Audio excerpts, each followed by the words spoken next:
మరికసేపట్లో షేక్పేటలో KTR road show ప్రారంభం కాబోతుంది. ఈ నేపథ్యంలో షేక్పేటకు టీఆర్ఎస్ కార్యకర్తలు అలాగే టీఆర్ఎస్ శ్రేణులు కూడా భారీగా చేరుకోవడం జరిగింది. నేటి నుండి కూడా టీఆర్ఎస్ ప్రచారం షురూ చేయనుంది. ఈ నేపథ్యంలో 9 రోజుల పాటు కేటీఆర్ ఈ యొక్క ప్రచారాన్ని నిర్వహించనున్నారు.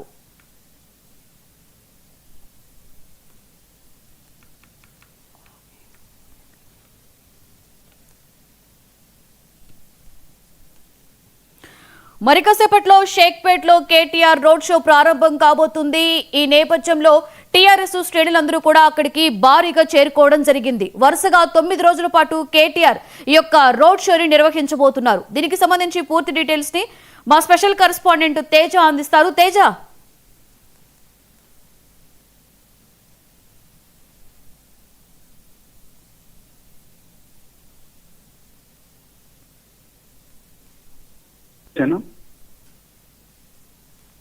లక్ష్మి, మరి కాసేపట్లో షేక్పేటకి కేటీఆర్ అయితే చేరుకోబోతున్నారు. బీఆర్ఎస్ పార్టీ వర్కింగ్ ప్రెసిడెంట్ గా ఉన్నటువంటి కేటీఆర్ కోసం పూర్తిగా బీఆర్ఎస్ పార్టీకి సంబంధించినటువంటి శ్రేణులు, అదేవిధంగా జూబ్లీ హిల్స్ లో ఉన్నటువంటి ప్రజలంతా కూడా, అంటే కేటీఆర్ ఎలాంటి ప్రసంగం ఇవ్వబోతున్నారు అనేటువంటి దాని గురించి కూడా వారంతా కూడా ఆ షేక్పేటకి అయితే చాలా భారీగా ఇటు బీఆర్ఎస్ శ్రేణులతో పాటు బీఆర్ఎస్ పార్టీకి సంబంధించినటువంటి అభిమానులందరూ కూడా అక్కడికి చేరుకున్నటువంటి పరిస్థితి.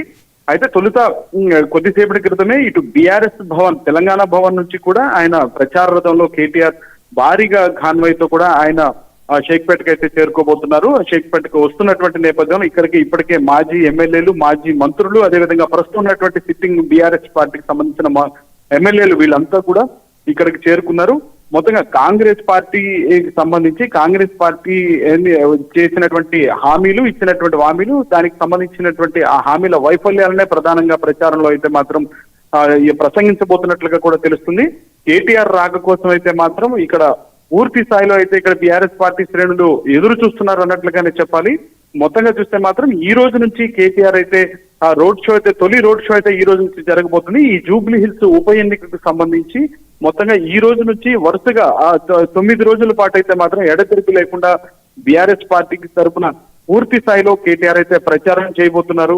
ఖచ్చితంగా సునీతమ్మను గెలిపించండి అనేటువంటి పిలుపుతో పాటు ఇక్కడ కాంగ్రెస్ పార్టీని ఓడిస్తే ఏ విధమైనటువంటి కనువిప్పు కాంగ్రెస్ పార్టీ కలుగుతుంది అనేటువంటి అంశాలపైన, బీఆర్ఎస్ సిట్టింగ్ స్థానం ఖచ్చితంగా దక్కించుకొని తీరాలి అనేటువంటి అంశం పైన ముందుకు వెళ్ళబోతున్నారు. మరి కాసేపట్లో షేక్పేటకు కేటీఆర్ చేరుకోబోతున్నారు అన్నట్లుగానే మనం చెప్పాలి. Lakshmi, right, thank you Teja.